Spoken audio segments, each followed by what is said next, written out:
Jake and I had been inseparable since childhood. From the moment we met in elementary school, we quickly became best friends, sharing everything from our favorite video games to our deepest fears. He was the kind of person who could light up any room with his infectious laughter and easy smile. Growing up, we went through every milestone together: middle school awkwardness, high school struggles, first crushes, and the daunting uncertainty of what lay ahead. It felt like we were connected by an invisible thread, something that no one else could ever understand.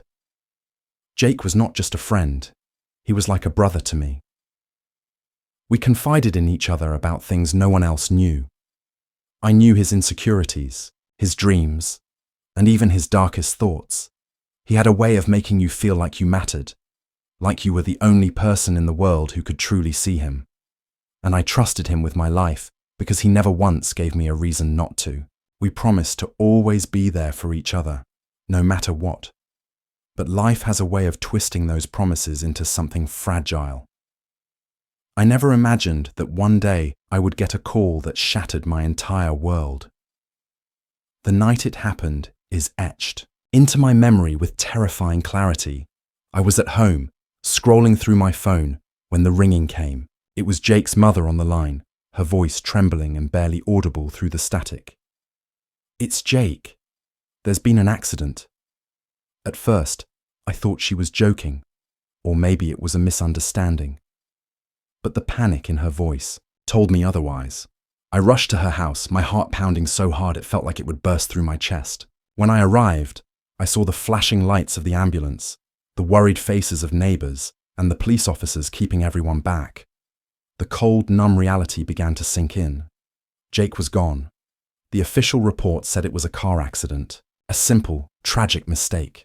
A wrong turn, loss of control, and the car had crashed into a tree by the side of the road. No foul play, no warnings, just a cruel twist of fate that robbed me of my best friend. But as I stood there, staring at the place where his life had ended, something inside me refused to accept it. It didn't feel right. Jake wasn't reckless. He was careful, thoughtful. There had to be more to the story. The days after his death were some of the hardest I'd ever faced. Everything around me reminded me of Jake. His favorite hoodie, hanging in my closet, the photos on my phone, the messages in our chat group that would never be answered. I found myself replaying every conversation we had, searching for clues, for any sign I missed. I kept asking myself if there was something I should have seen, something I should have done. The grief was suffocating, and yet beneath it all was a strange feeling, a gnawing doubt that Jake's death was not as straightforward as everyone believed. Friends and family gathered to mourn, sharing stories of Jake's kindness and the impact he had on their lives. But even as they spoke, I couldn't shake the feeling that they didn't know the full truth, that I didn't know the full truth. I began to notice little things that didn't add up. A strange phone call Jake received just days before the accident, a look of fear in his eyes that I had never seen before, a secret he had kept locked away deep inside him. The night of the funeral, standing by his casket, I promised myself that I wouldn't let his death be in vain. I owed it to Jake to find out what really happened. The pain was unbearable, but beneath the sorrow, a spark of determination ignited. Somehow, I had to uncover the truth behind that tragic night. In the weeks that followed, my life felt like it was unraveling. I was lost in memories, haunted by what-ifs and regrets. Jake's absence was a constant ache in my chest, a void that nothing could fill. But even in that darkness, a strange sense of hope lingered. A hope that maybe, just maybe, there was a way to bring justice for my friend, to make sense of the senseless. It was exactly 3 weeks after Jake's funeral when my phone buzzed in the middle of the night. I had been trying to sleep, but the silence felt unbearable, and my mind kept wandering back to him. That's when the screen lit up, showing a notification from Jake's number. My breath caught. It couldn't be real. How was this possible? I stared at the screen, confused and terrified. My thumb hovered over the message, unsure whether I should open it or delete it forever. Curiosity won. The message was brief. Just 4 words. You were never supposed to know. My heart pounded so loudly I was sure the whole house could hear it. At first I thought it must be some sick prank, someone using Jake's old number to mess with me. But the timing, the wording, it was too specific, too personal. And then, as if on cue, more messages started to appear, one after another, each arriving minutes apart. The phone screen glowed in the dark, casting eerie shadows on the walls. Each text was cryptic, but unmistakably from Jake. He referenced things only we would know. A hidden joke, a secret place we'd visited, a phrase he always used. It felt like he was reaching out, trying to connect from beyond the grave. I felt a mix of dread and hope. Was this some kind of supernatural message? Or was someone trying to tell me something through Jake's identity? The messages hinted at things that didn't add up. Warnings about certain people. Vague clues about something dangerous. It was as if Jake had been trapped in something he couldn't escape. And now, even after death, he was desperate to warn me. I started to reread every conversation we'd had before his accident, looking for signs I had missed. Was he afraid? Had he told me something in code? The texts grew more intense over time. They mentioned a night Jake described as the last time, a meeting he regretted, and a secret he couldn't share openly. I was both terrified and driven to find out what he was trying to say. But at the same time, I felt isolated. Who would believe me if I told them my dead friend was texting me? Would they think I was losing my mind? Would they try to take my phone away or worse, lock me up? Despite the fear, I couldn't ignore the messages. They felt urgent, real. One night, a message arrived with a location, a place we had never been together, but somewhere close to town, abandoned and long forgotten. The texts urged me to go there, to look for answers. I debated whether to follow this strange instruction. Could I really trust messages from beyond the grave?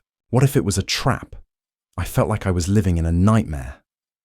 Every buzz of my phone made my stomach drop. The line between reality and something else began to blur.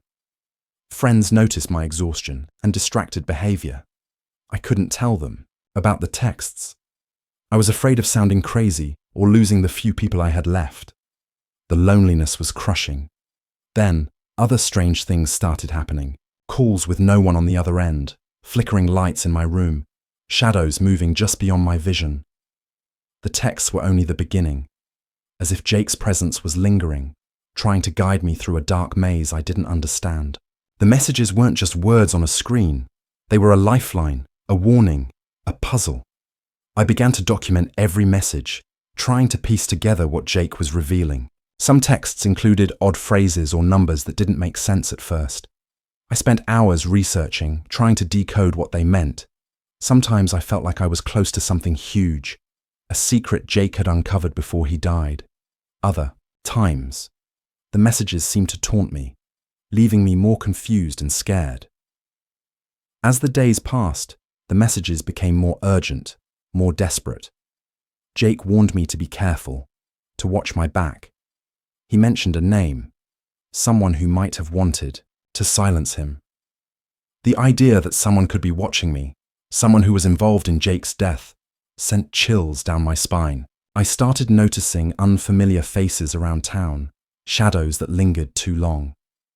The texts from Jake's number weren't just memories or random glitches. They were alive with intent, pushing me to uncover a truth no one else dared to see. Every new message pulled me deeper into a mystery I wasn't sure I wanted to solve, but couldn't turn away from. The line between life and death, between friend and foe, was becoming terrifyingly thin. The messages I received from Jake's number weren't just eerie reminders of our past. They contained details I had never known before. Secrets that Jake had clearly kept hidden, not just from me, but from everyone around him. As I read, through each text, a dark picture began to emerge, one that cast his death in a completely new and disturbing light. Jake's messages spoke of people I thought I knew well. They mentioned names of friends, neighbors, even strangers who suddenly seemed suspicious. The texts hinted at betrayals, threats, and actions hidden beneath the surface of our small town. I started to realize that Jake had been involved in something much deeper and more dangerous than I could have imagined. One message stood out. It described a meeting Jake had attended shortly before his accident, a secret gathering that no one else knew about. According to the texts, it was held late at night in an abandoned warehouse on the outskirts of town. Jake had gone there to confront something or someone. The tone was urgent, scared. It was clear he felt trapped but determined to expose whatever he had uncovered. I tried to find out more about this meeting, but it was as if the place had vanished from the town's memory. No one wanted to talk about it, and the warehouse was boarded up, silent and foreboding. The more I dug, the more I found people acting strangely, looking away when I asked questions. It was like a veil had fallen over the truth, hiding something ugly. The texts revealed that Jake had discovered illegal activities, things like bribery, threats, and even violence, all connected to some of the town's most respected figures. He had tried to warn me before, but never outright told me, afraid of what might happen if the wrong people found out. Now, after his death, the messages became his voice, guiding me through the dark web of lies. The realization hit me hard. Jake's death wasn't just a tragic accident. It was a silencing, a deliberate attempt to stop him from exposing the truth. Suddenly, people I had trusted became suspects in my mind. The cozy town I had grown up in felt like a trap, filled with shadows and secrets. One message warned me to be careful who I trusted. Jake spoke of someone close to both of us, someone who had betrayed him, someone who had been there when he needed a friend the most, but instead turned against him. I couldn't believe it. The idea that betrayal came from within our circle was heartbreaking. But the texts were clear. This was no coincidence. I found myself questioning everyone, friends, family, even myself. What had I missed? Had Jake tried to tell me something in plain sight? The guilt gnawed at me. The more I learned, the heavier the burden became. Another series of texts revealed more about the circumstances leading to the night of the accident. Jake had been followed, watched by unknown figures. He mentioned strange cars parked outside his house, unexplained phone calls with no one speaking on the other end. Fear was a constant presence in his words. It was clear he knew he was in danger, but he didn't know how to escape it. The messages also mentioned a particular person, someone who had confronted Jake directly, threatening him to stay silent. The texts didn't say who this person was, only that they were powerful, dangerous, and ruthless. It became clear that Jake's death was a message, a warning to anyone who dared to dig too deep. As I pieced together these revelations, the feeling of paranoia grew. Every knock on the door, every stranger's glance felt like a threat. I was no longer just grieving a friend. I was unraveling a conspiracy that could put me in harm's way. But I couldn't stop. Jake's messages had become a lifeline, pushing me to seek justice and truth. The town's silence was deafening. No one else seemed willing to speak out. I felt like I was carrying Jake's burden alone, tasked with finishing what he had started. The knowledge that his death was tied to something so dark and twisted made it impossible to simply move on. The more I uncovered, the more dangerous it became. It was clear that powerful forces were at play, willing to do anything to keep their secrets buried. Jake's messages weren't just warnings. They were clues, pieces of a puzzle I had to solve before it was too late. Every detail mattered, and every name held weight. The moment I fully understood that Jake's death wasn't an accident was the moment my entire world shifted.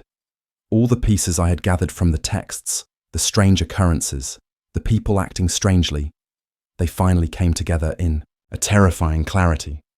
Jake hadn't simply lost control of his car or made a fatal mistake. He had been deliberately targeted, and his death was meant to silence him forever. I replayed the night of the accident over and over in my mind, trying to imagine what really happened. The official story said it was a tragic loss caused by weather and bad luck, but the messages from Jake painted a very different picture.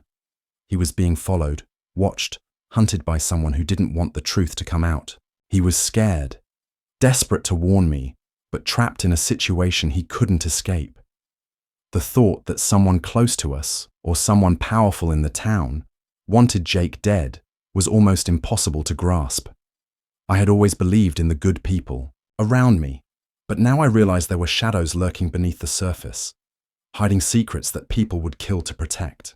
The idea that his death was a calculated move to protect those secrets was chilling beyond words. As I tried to accept this new reality, I felt an overwhelming mix of fear, anger, and sorrow.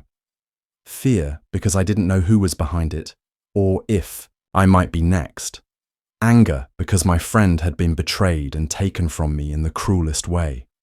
Sorrow because I had lost him, and the truth of his death was more horrible than I had ever imagined. The texts continued to arrive, each one confirming that Jake had been caught in a dangerous web.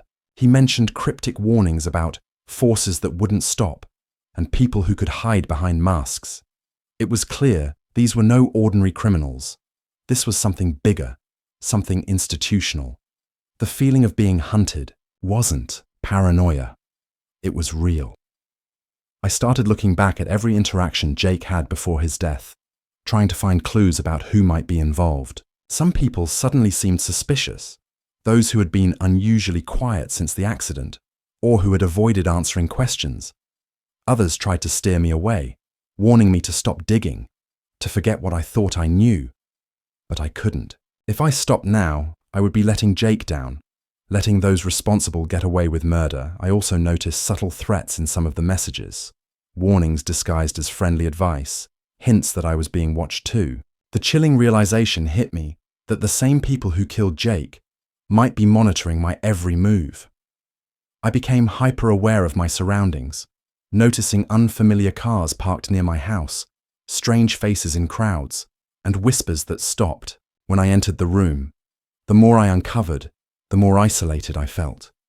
Friends distanced themselves, afraid to get involved or scared of what I might discover.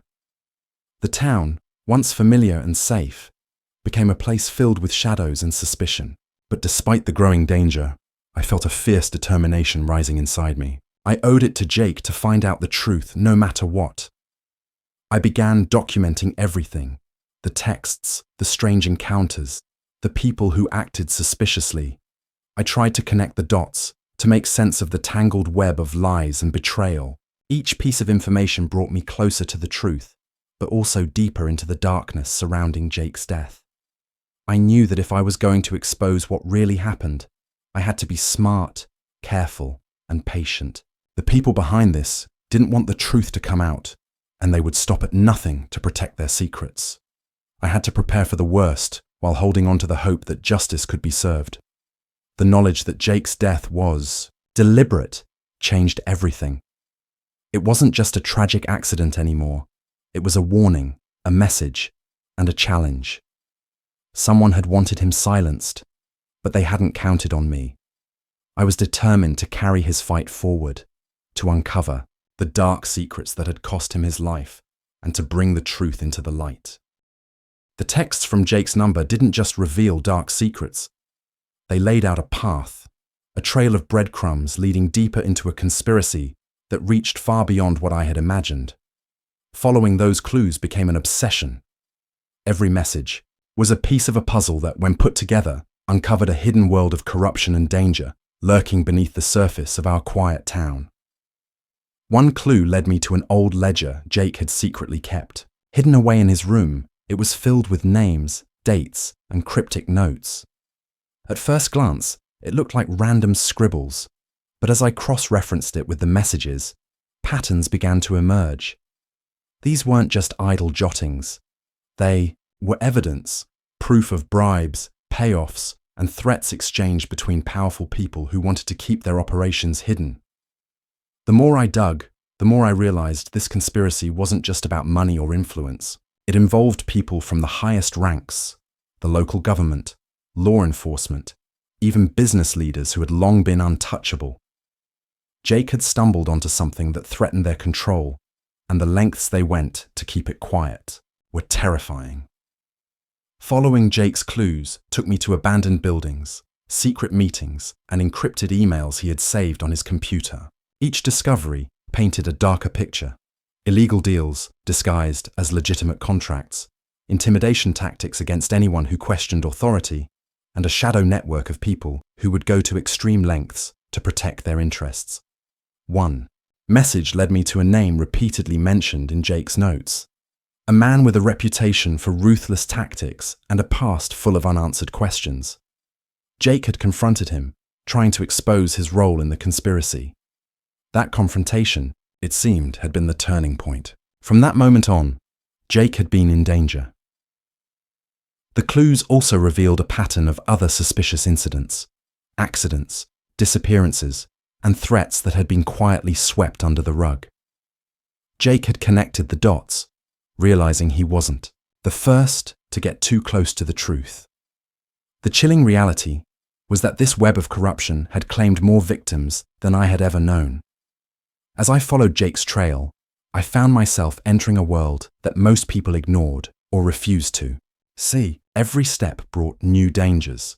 Strange cars appeared wherever I went. Shadowy figures watched from a distance, and I felt the constant pressure of being followed.